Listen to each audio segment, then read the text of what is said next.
워키라고 하는 구약학 교수님이 계십니다. 이 워키 교수님이 자기가 쓴 책 가운데서요 이런 이야기를 하고 있습니다. 그 워키 교수의 딸이 아주 어렸을 때에 그 어린 딸하고 같이 숲속을 이제 산책을 하고 있었는데요. 그 산책길에서 그 고치 안에서 거의 다 탈피를 시도하고 있는 나비 한 마리를 그 딸이 목격을 하게 된 것이죠. 그 어린 딸의 눈에 얼마나 그 고치에서 나비 한 마리가 막 그 밖으로 나오려고 발버둥 치는 그런 그 모습이 안타깝고 또 신기했겠습니까? 그래서 그 딸이 아빠를 막 부릅니다. 아빠, 아빠, 여기 보세요. 나비가 나와요, 나비가. 그런데 너무 힘든 것 같아요. 아빠가 좀 도와주시면 안 될까요? 이 이야기를 들은 워키 교수가 순간적으로 야, 이거 내가 도와줘야 되겠네 하는 그런 충동을 느꼈다고 합니다. 그래서 워키 교수는 아주 조심스럽게 그 고치를 들고 그 고치의 밑부분을 잡고 그 고치를 그 조금 찢어 줬다고 합니다. 그런데 그 순간 그 고치가 부서져 버리고 말았습니다. 그리고 거의 그 고치에서 이 탈피 직전에 있었던 나비는 그만 죽어버렸다고 합니다. 그때 이 워키 교수가 배운 아주 소중한 교훈이 한 가지가 있었다고 하는데요. 그 교훈이 뭔가 하면 생명이 존재하기 위해서는 반드시 고통이 필요하다라고 하는 교훈이었다고 합니다. 실제로 고통이라고 하는 것은 여러분들도 다 살아오시면서 겪으셨겠지만 그 고통은 삶의 한 부분이고요. 또 이 고통은 내가 그리스도인이 되었다고 해서 면제가 되지 않는다라고 하는 것입니다. 오히려 우리가 그리스도인이 되었기 때문에 오히려 더 그 고통을 더 직면해야 하는 또 그리고 또 새로운 고통을 겪어야 하는 그런 고난이 우리 앞에 있습니다. 성경은 실제로 우리가 그리스도인으로서 경험해야 하는 그 고난을 예언하고 또 준비시키고 있는 것을 우리가 알 수가 있습니다. 그런데 성경은요, 우리 성도들이 만나야지 되는 그 고난을 가르칠 때요, 결코 고난만 이야기하지는 않는다라고 하는 것입니다.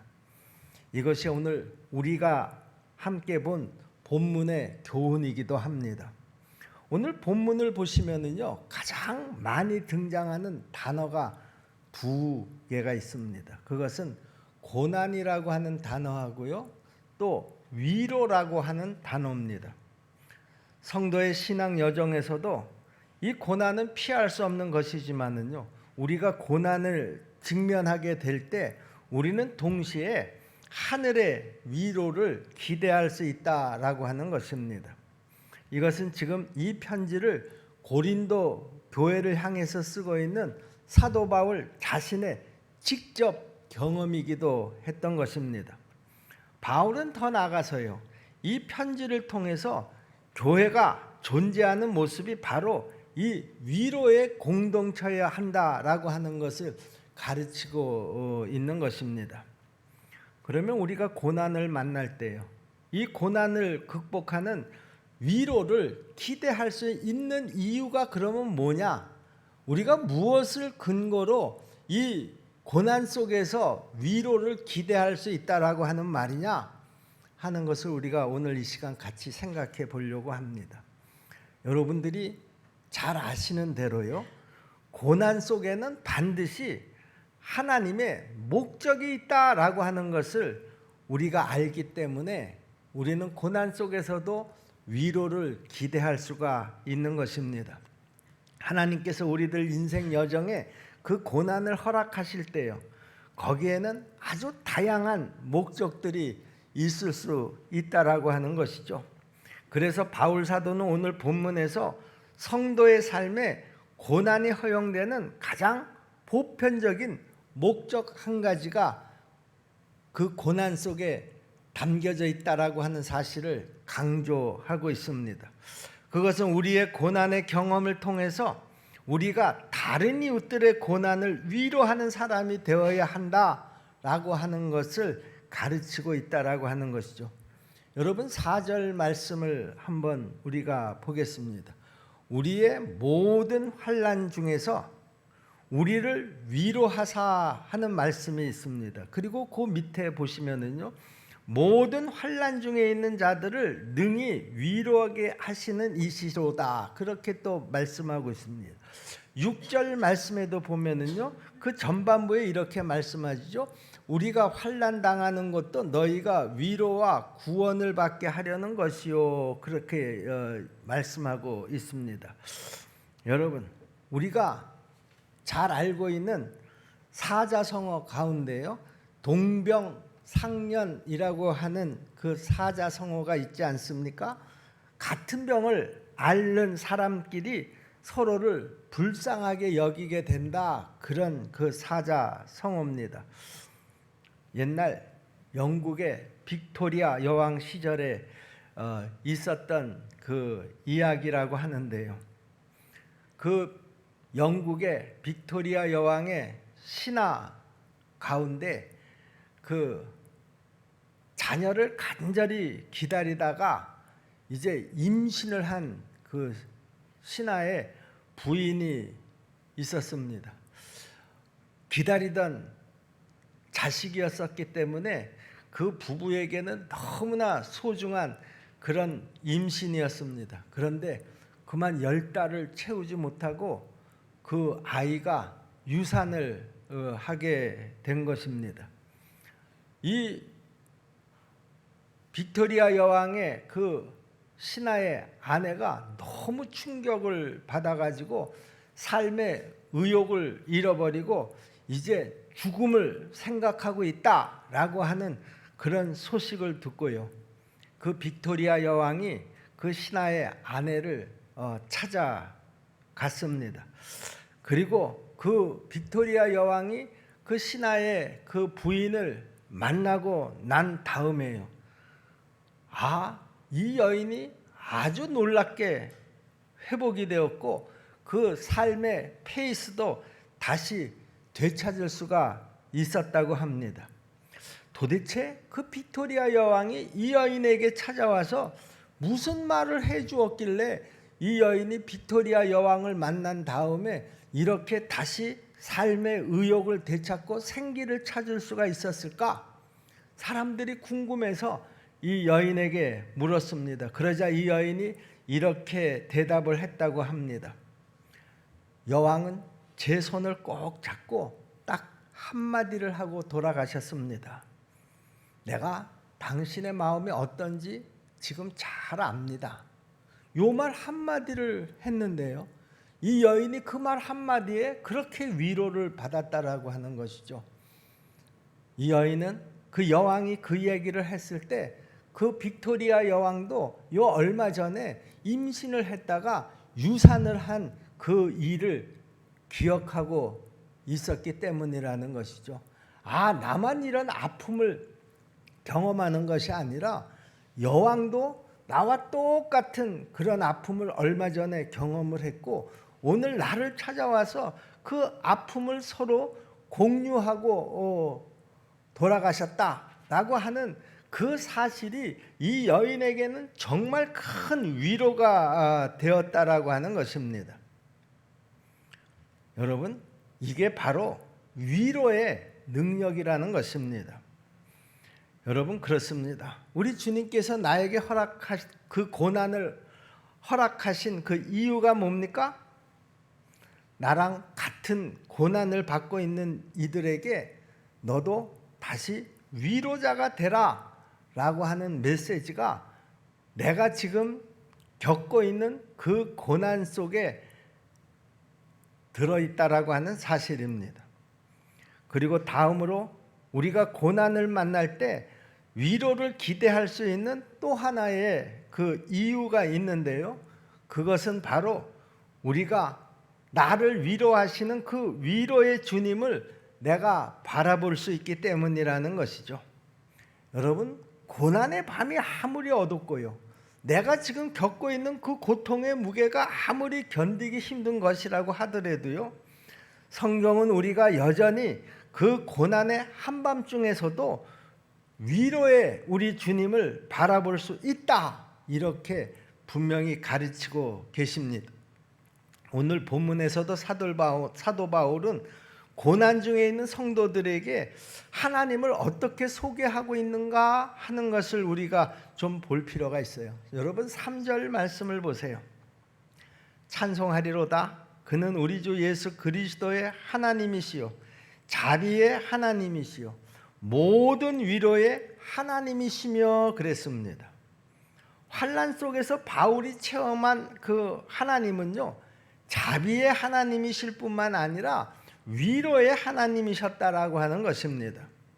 그런데 여기 그 위로라고 하는 말 앞에 무슨 단어가 지금 있습니까? 모든이라고 하는 단어가 붙어 있는 것을 우리가 주목할 필요가 있습니다. 우리 하나님께서는 내가 경험하는 온갖 사건들, 모든 상황들 속에서 자비를 베푸실 뿐만 아니라 그 모든 일에 위로자가 되신다라고 하는 것입니다. 내가 어떤 앞이 캄캄한 어떤 일을 당했습니다. 누가 와서 나를 위로합니다. 귀에 한마디도 들어오지 않습니다. 내가 지금 겪고 있는 이 고통의 크기를 알아? 나는 네가 지금 하는 말이 그냥 입 바른 소리로 그냥 덕담 정도로밖에 들리지를 않아. 그래서 그 친구가 하는, 가까운 사람이 하는 그 위로의 말이 하나도 귀에 들려오지 않습니다. 여러분, 그런데 우리 하나님은 그런 큰 일 가운데서도 위로자가 되신다고 사도 바울은 분명하게 이야기합니다. 또 어떤 작은 일을 내가 겪고 마음의 상처를 받았습니다. 하나님이 뭐 이런 작은 일에까지 나에게 오셔서 나를 위로해 주실까? 여러분, 절대로 그렇게 생각하지 마시기를 바랍니다. 오늘 사도 바울이 경험한 위로의 하나님은 어떤 위로의 하나님입니까? 모든 일에 위로의 하나님이시다, 이렇게 사도 바울은 자기의 경험을 이야기하고 있습니다. 우리가 이런 말씀을 읽을 때 혹시 여러분 마음속에 이런 생각을 하시는 분이 있을지 모르겠어요. 아니, 하나님이 이렇게 위로의 하나님이시라고 하면 내가 이런 어려운 일을 당하기 전에 하나님께서 좀 미리 막아주시면 되지 않을까? 이런 생각을 우리가 할 수가 있겠습니다만은요, 우리가 어떤 고난을 겪었을 때, 고난이 나에게 닥쳐왔을 때, 아니 하나님, 내가 이런 고난을 당하기 전에 하나님께서 좀 미리 막아주셨으면 되지 않겠습니까? 그렇게는 하나님 앞에 묻지 말라라고 하는 것이죠. 왜냐하면은요, 왜 나한테 이런 고난이 닥쳐왔을까? 왜 하나님께서 나에게 이런 고통을 허락하셨을까? 우리가 성경을 보고 또 말씀을 묵상하더라도요, 그 대답에 대해서 아주 시원스럽게 그 이유를 발견하기는 쉽지 않다라고 하는 것이죠. 그래서 우리의 신앙의 선배들은 그것을 고난의 신비다, 그렇게 얘기합니다. 이제 그 고난의 신비를 가지고 우리가 깊은 묵상을 하다가 보면 자기 상황에서 하나님께서 이런 이유로 나에게 이런 고난을 허락하셨구나 깨닫게 되는 그런 경우들이 뭐 없지 않아 있습니다만은요, 어쨌든 내가 고난을 당할 때 하나님이 왜 나한테 이런 고난을 허락하셨을까 하는 그 이유를 찾아내는 것은 결코 쉬운 일이 아니다라고 하는 것입니다. 여러분, 그런데요, 하나님이 왜 나한테 이런 큰 고난을 허락하셨을까? 우리가 그렇게 생각하기 전에 분명한 사실이 한 가지가 있습니다. 이것은 우리가 다 알 수 있는 사실이라는 것이죠. 하나님은 왜 나한테 그런 고난을 허락하셨을까? 우리 하나님은요, 내가 그 고통을 당할 때요, 마치 자식이 고통을 당할 때 그 부모가 함께 아파해 주시는 것처럼 우리 하나님도 같이 아파해 주신다라고 하는 사실입니다. 하나님께서 네가 왜 이런 고통을 당하는지 내가 알려주마, 그렇게 말씀하시지는 않는다고 하더라도요, 그 내 아픔을 같이 공유해 주신다라고 하는 사실입니다.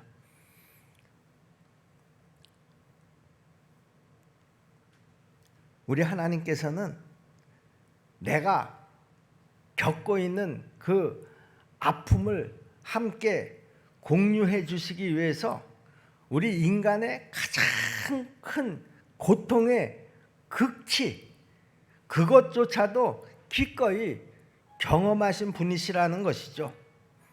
그것이 바로 그 아들 예수 그리스도께서 이 땅에 오셔서 십자가를 지신 그 십자가의 사건입니다. 그리고 그가 친히 내가 겪은 그 똑같은, 아니 그 이상의 고통을 경험하셨기 때문에 우리가 고통을 당할 때 나를 방관하지 않으시고 내버려 두시지 않으시고 내 곁에 달려오셔서 나를 위로하시는 분이시다라고 하는 것입니다. 여기 오늘 본문에서 위로라고 하는 이 단어는요, 부름을 받고 달려와 곁에 서 계시는 분, 그런 뜻입니다. 그분이 바로 누굽니까? 바로 보혜사 성령이십니다. 그리스도는 당신의 영으로 고난받는 우리 곁에 달려오셔서 당신의 임재로 우리를 지금 위로하시겠다라고 하는 것입니다. 그래서 우리가 고통 중에도 5절의 약속처럼요, 넘치는 그리스도의 위로를 경험하게 해 주신다라고 하는 것이죠. 그리스도의 고난이 우리에게 넘친 것 같이 우리가 받는 위로도 그리스도로 말미암아 넘치는도다. 우리 주님은 우리가 이 땅에서 겪는 그 모든 고통을 직접 당신도 경험하셨다라고 하는 것이죠. 아니, 내가 이 땅에서 경험할 수 있는 최고로 고통스러운 일, 그것조차 우리 주님께서 직접 당신 몸으로 경험하셨다라고 하는 거예요.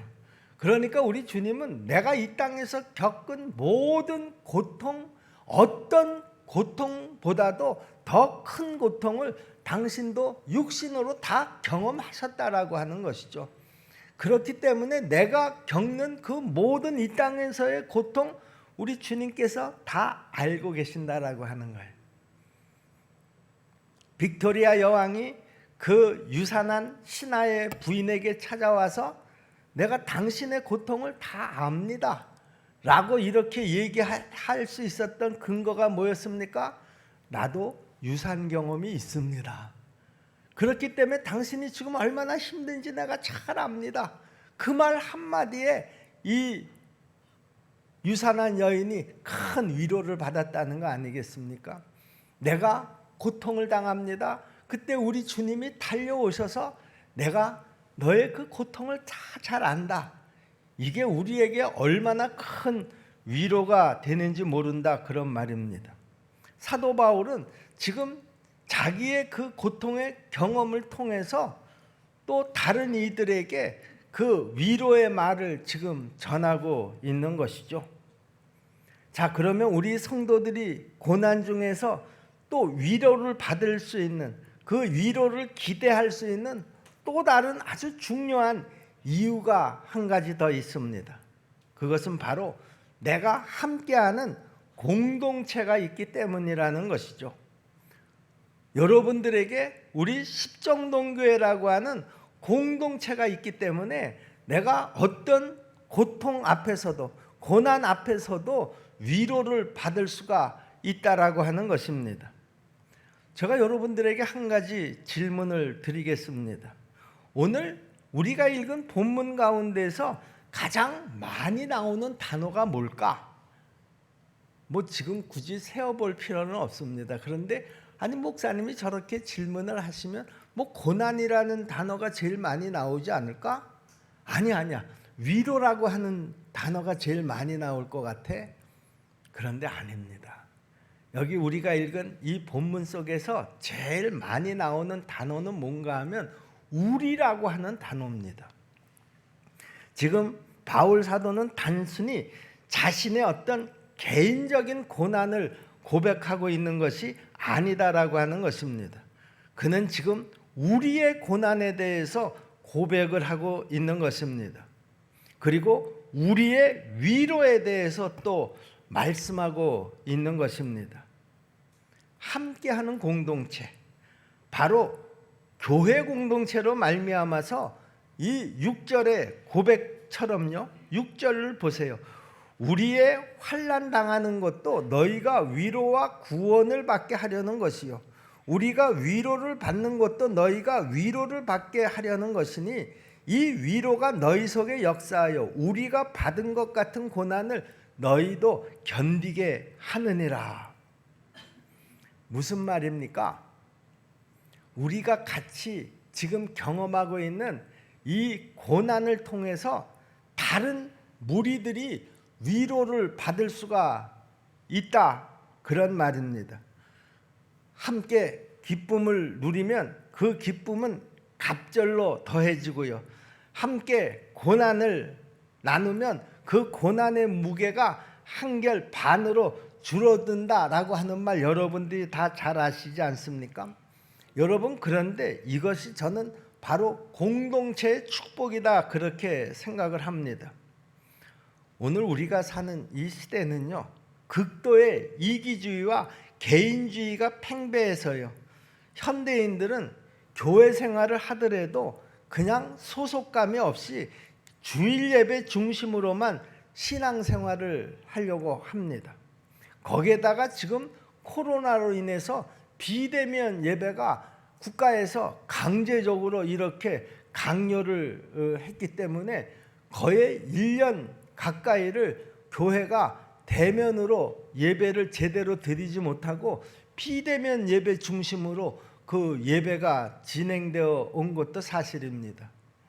그런데 이 비대면 예배에 어느 틈엔가 익숙해진 성도들은요, 야, 이거 비대면 예배로 드리니까 참 편하네, 뭐 굳이 다른 사람들의 시선을 생각할 것도 없이 내가 그냥 내가 드리고 싶은 장소에서 뭐 핸드폰 켜놓고 컴퓨터 켜놓고 혼자 조용히 예배 드리는 것, 이렇게 편할 수가 없어. 난 앞으로 이 비대면이 이제 다 해제가 되더라도 나는 계속해서 비대면으로 드릴 거야. 그런 성도들도 간혹 보면 없지 않아 있다라고 하는 것이죠. 그런데 이것은 하나만 알고 둘은 모르는 그런 그 생각이라고 저는 생각을 합니다. 여러분, 공동체의 축복, 여러분 그게 뭔지 아십니까? 공동체의 축복, 여러분들이 주일이면 다 한자리에 모여서 얼굴을 맞대고 예배를 드립니다. 여러분들이 예배를 드리러 교회에 나올 때는 여러 가지 각자의 문제들을 가지고 나오지 않습니까? 그런데 교회에 나와 보니까 나와 비슷한 문제를 가지고 있는 성도들이 여기저기 보입니다. 나는 지금 그 문제 때문에 속이 상해서 어쩔 줄을 몰라 하는데 어떤 성도는 나와 비슷한 문제를 가지고서도 의연하게 자신 있게 당당하게 그 문제를 헤쳐가고 있습니다. 그럴 때 우리는 그 성도를 보면서 위로를 받습니다. 그리고 나도 저렇게 내 문제를 헤쳐가야지 되겠다, 그렇게 각오를 합니다. 우리가 서로 이렇게 대면으로 예배를 드릴 때 서로에게 격려가 되고 위로가 되는 아주 중요한 그 예배의 요소가 또한 존재하고 있다라고 하는 것이죠. 우리가 코로나로 인해서 그동안 구역 예배도 드리지 못하고 또 팀 예배도 드리지 못했습니다. 또 뭐 성경 공부도 제대로 하지 못했습니다. 그런데 이제 우리 십정동교회가 다시 결단을 했죠. 이제 시간이 지날수록 이 상황은 점점 더 나아질 것이다. 왜냐하면 이제 그 백신 주사가 보편화되고 많은 사람들이 지금 백신을 맞고 있기 때문에 그렇습니다. 정부에서도 백신을 맞은 사람들은 그 교회에 모이는 그 제한적인 숫자에 포함시키지 않겠다. 뭐 이런 그 조처도 지금 준비하고 있다고 하지 않습니까? 이제 우리가 다 같이 얼굴을 마주하면서 예배 드릴 수 있는 날이 이제 저는 곧 다가온다고 생각을 합니다. 그러기 위해서는 여러분 할 수만 있으면 여러분들이 백신 주사를 열심히 다 좀 맞으시기를 바랍니다. 그러면 우리 십정동교회 안에도 그 공동 방역이 이루어져서요. 우리가 다 같이 모여서 예배 드릴 수 있는 그런 날이 곧 저는 올 거라고 생각을 합니다. 우리가 구역 예배로 모이면서도 서로 불안해하지 않고 오손도손 모여서 또 차도 한잔 나누고 그리고 또 간단한 음식도 나누면서 서로의 어떤 어려운 일들을 그 주일 예배 말씀을 중심으로 해서 또 풀어가기도 하고 서로 위로를 받기도 하고 그래서 다시 새 힘을 얻어서 이제 돌아가는 그런 날이 빨리 저는 오기를 위해서 기도하고 있습니다. 그런데요, 어떤 사람들은요, 그 신앙생활을 나는 주일 예배 딱 요거 한 번만 드리는 것으로 이제 나는 만족할 거야 이러시는 분들이 간혹 보면 있습니다. 제가 어떤 성도는 주일날 하루만 딱 봅니다. 그리고 일주일 내내 한 번도 보지를 못하는 것이죠. 그런데 어떤 성도는 주일 오후 예배 때도 보고요, 또 수요일 저녁 예배 때도 보고요, 철야기도 때도 보고요, 또 새벽 기도 때도 보고요, 교회의 모든 예배에 열심히 참여를 합니다. 또 교회의 여러 그 구역 예배, 또 교회의 애경사 이런 데도 열심히 참여를 합니다. 여러분, 그런데요, 이렇게 참여하는 사람과 참여하지 않는 그야말로 고독한 신앙생활을 하는 사람의 차이가 언제 확실하게 드러나는가 하면 각자가 어떤 애경사를 만났을 때에 그 차이가 확실하게 드러난다라고 하는 것이죠. 열심히 참여한 사람은 어떤 어려움을 당하더라도 그 교회 공동체 속에서 자기가 평상시에 열심히 참여를 했기 때문에 그 참여를 받은 사람들이 또 그 사람의 어떤 애경사에 열심히 참여를 하게 된다라고 하는 것이죠. 우리 십정동교회 성도 여러분, 저는 우리 교회 성도들이 다 이렇게 그 교회의 모든 예배 그리고 모든 애경사, 교회의 모든 행사들에 열심히 좀 참여해서요, 정말 온전히 하나가 되는 그런 멋진 그리고 건강한 공동체가 다 될 수 있기를 간절히 소원합니다. 요즘은 점점 개인주의화가 되어서요, 친척도요 그 예전 같지를 않습니다. 우리가 먼 친척은 차라리 가까운 이웃보다도 못하다는 말이 있지 않습니까? 여러분들이 지금 친척, 인척 관계로 얼마나 자주 모임을 갖나요? 점점 예전하고는 더 거리가 멀어지고 있는 것이 아마 사실일 겁니다. 그러나 여러분, 우리 공동체 안에서 여러분들은 100명, 200명의 그 아주 가까운 가족들을 갖게 된 것과 저는 마찬가지라고 생각을 합니다. 저는 우리 교회 새로 등록하시는 분들과 면담을 할 때요, 제가 그런 얘기를 합니다. 이제 당신은 우리 십정동교회 성도들 모두를 가족으로 맞이하게 되었습니다. 이제 당신의 여러 가지 문제들을 우리 십정동교회 공동체가 다 같이 기도하고 또 어려운 일이 있을 때 다 같이 협력을 할 겁니다. 당신은 우리 십정동교회 성도들의 숫자만큼 이제 새로운 가족을 갖게 되었습니다. 제가 이렇게 그 말씀을 드립니다. 제 이야기를 들은 여러분들 가운데서도 제 이야기를 들은 분들이 많이 있으리라고 생각을 합니다. 여러분, 우리 교회가 이런 구역 모임 그리고 이런 주일 모임 이런 것들을 신앙의 두 날개로 강조를 하는 이유가 저는 바로 여기에 있는 것입니다. 우리 십정동교회 성도 여러분, 아직도 여러분들 가운데서 나는 아직도 구역에 소속되어 있지 않다, 나는 팀에 소속되어 있지 않다, 혹시 이런 분들이 있다고 하면은요, 여러분 지금이라도 구역에 소속되시기를 바랍니다. 팀에 소속되시기를 바랍니다. 또 구역에 소속을 시켜놔도요, 팀에 소속을 시켜놔도요, 팀 모임에 전혀 참여를 안 하시는 분들이 있어요. 구역 예배에 또 전혀 참여를 안 하시는 분들이 있어요. 소속시켜놔봐야 또 소용이 없는 것입니다. 여러분 소속이 되었습니까? 열심히 참여해 주시기를 바랍니다.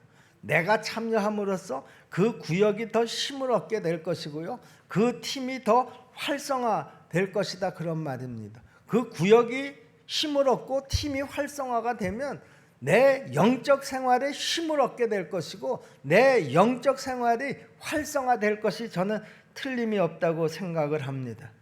이것이 바로 정상적이고 성경적인 그리스도인이 되는 그 길이라고 저는 분명히 믿습니다. 부러진 불이라고 하는 동화 속에 나오는 이야기인데요, 이 동화 속에 나오는 이 이야기의 주인공은 꼬마 참새입니다. 공원나무에서 살면서 빵 부스러기를 주워 먹고 살던 꼬마 참새가 한 마리 있었는데요, 어느 날 이 꼬마 참새의 부리가 똑 부러지고 말았습니다. 이 갑자기 찾아온 이 꼬마 참새의 불행을 그 누구도 동정해 주지를 않았습니다. 꼬마 참새는 자기 참새들 무리 속에서도 이제 왕따를 당하면서 춥고 배고프고 외로운 존재가 되었던 것입니다.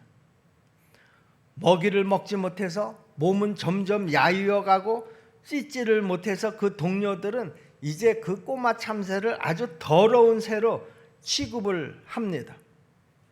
그런데 뜻밖의 어느 날요, 이 꼬마 참새에게 손을 내밀어서 빵을 먹이는 손길이 있었습니다. 그 손길은 바로 집을 나와서 떠돌아다니는 노숙자 아저씨였습니다. 야, 너도 나 같은 처지인가 보지? 이렇게 웃으면서 그 아저씨가 내미는 빵을 먹으면서 이 꼬마 참새는 오래간만에 행복감을 느낍니다. 빵을 먹었기 때문이 아니라 이 꼬마 참새는 이제 사랑을 먹었기 때문인 것이죠. 노숙자 아저씨는 그 공원의 벤치 위에서 무릎을 세우고 몸을 웅크리고 이제 그 잠을 잡니다. 꼬마 참새는 그 아저씨의 덥수룩한 머리 위에다가 잠자리를 마련을 했습니다. 그 노숙자 아저씨가 자기 머리에서 잠자리를 만든 그 꼬마 참새의 깃털을 싹 쓰다듬어 주면서 참새야, 내일을 위해서 잘 자야지 돼, 이렇게 격려의 말을 하니까 참새도 힘차게 짹 하고 대답을 합니다. 그날 밤 아저씨는 가족들의 환영을 받으면서 집으로 돌아가는 꿈을 꿨고요, 참새는 그 부러진 부리가 다시 반듯해지고 친구들과 어울리는 그런 꿈을 꾸었습니다. 동화에 나오는 이야기입니다. 그런데 여러분, 우리 십정동교회도 바로 이런 꿈을 이루기 위해서 지난 30년 동안을 열심히 달려온 것입니다. 이제 우리 십정동교회가 그동안 코로나로 중단되었던 구역 예배도 다시 시작하게 됐고요. 팀 모임도 다시 시작하게 되었습니다. 그동안 비대면으로 드리고 있던 그 예배도 얼마 전서부터 제한적이기는 하지만 대면 예배로 바뀌었습니다. 그 전서부터 우리 교회도 입으로 예배를 드렸으면 좋겠다라고 하는 그런 의견들을 제가 종종 듣고 있었었는데요. 그것을 차일피일 미루다가 그 제한된 숫자 속에서 예배를 드려야 된다라고 하는 정부 방침을 어떻게 우리가 최대한 잘 활용을 할 수 있을까 생각하다가 그래 이번에 한번 2부 예배로 드려보자. 그러고 2부 예배로 드리게 되었습니다. 이제 앞으로도 저는 이 비대면이 풀리더라도 우리 십정동교회 예배를 이제 2부 예배로 계속 가져갈 예정입니다. 물론 2부 예배로 드리면 빈자리들이 1부 예배로 드릴 때보다는 많이 있겠지만은요, 우리 성도들이 이 빈자리를 보면서 더 열심히 기도할 줄로 믿습니다. 그리고 이 빈자리를 하나하나씩 또 채워가게 될 줄로 믿습니다. 저는 전화위복의 계기가 오히려 될 거라고 믿습니다. 우리 십정동교회 성도 여러분, 그동안 코로나로 우리 마음이 얼마나 지쳤습니까? 지친 그 모습 그대로 여러분 이제 비대면 예배로 드리던 분들은요, 이제 대면 예배로 나올 준비를 좀 서서히 해주시기를 바랍니다.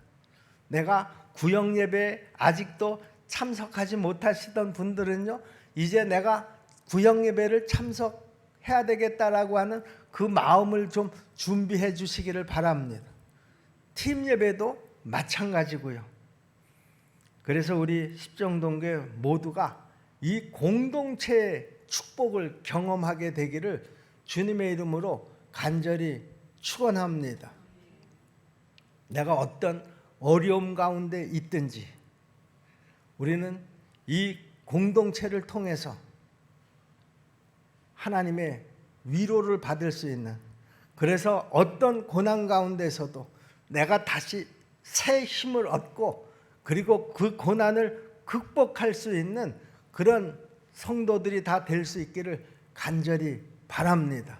그리고 내가 더 열심히 예배에 참석하고 구역 예배에 참석하고 팀 예배에 참석하고 성경 공부에 참석함으로써 우리가 그동안 그렇게 사모하던 그런 십정동교회가 더 한 단계 업그레이드가 된 건강한 교회로, 또 우리 십정동교회가 이제 새로운 역사, 새로운 내일을 꿈꾸면서 나아가는 그런 교회들이 다 될 수 있기를 주님의 이름으로 축복합니다. 기도하겠습니다. 은혜로우신 아버지 하나님, 감사합니다. 우리가 어떤 고난 가운데서도 하나님의 위로가 있을 것을 분명히 믿습니다. 내가 고난 가운데 있을 때 나를 고아처럼 내버려 두시지 아니하시고 내 고난 가운데로 달려와 주시는 성령 하나님, 보혜사 성령님을 우리가 분명히 믿습니다. 우리는 고난 속에서 하나님을 더 경험하게 되고 우리 주님을 더 체험하게 될 줄로 믿습니다. 은혜로우신 하나님 아버지, 그래서 우리도 다윗처럼 고난이 나에게 유익이었습니다. 고난이 나에게 하나님과 더 가까이 하는 기회가 되었습니다. 우리가 이렇게 고백할 수 있는 믿음의 사람들이 이 고난을 통해서 우리 모두가 체험하게 도와 주시옵소서. 예수님의 이름으로 믿고 기도하옵나이다. 아멘.